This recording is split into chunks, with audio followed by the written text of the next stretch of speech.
What's going on, YouTube? This is your boy Stacy with Sandtrans LLC, where we are driving for financial freedom. I'm just dropping today, do this quick video on trailer maintenance. And the tip today is I got these boards on my trailer that are starting to warp. You see this one right here?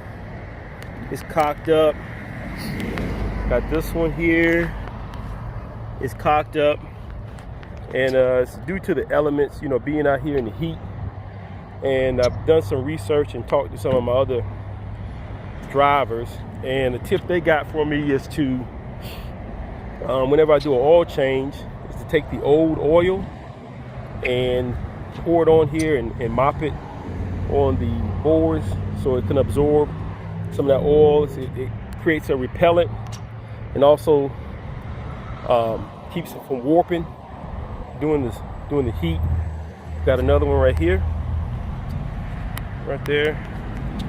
So it's a real quick video. I'm gonna stain the trailer and let you guys take a look at it once I'm done.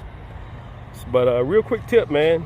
You know, instead of returning the old oil that we just did an oil change on it, I'm gonna use the oil to stain the trailer. So hang on, I'll show you the finished product.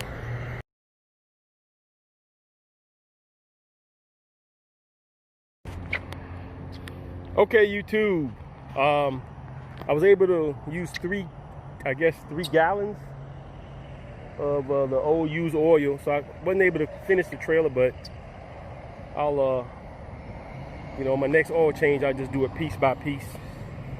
But eventually, you know, it's going to dry out, so it'll be a lot lighter than it, and it should keep it moist, a repellent for the water, and prevent them from start turning up on the ends.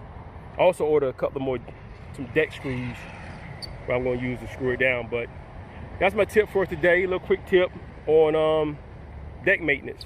You know, just some you use oil after the oil change, pour it on there. I used a roller to roll it all on, and that was it. Pretty straightforward. So I'll finish the rest on my next oil change. That's it for now. This is Sandtrans LLC, where we're driving for financial freedom. I'm signing out. Take it easy.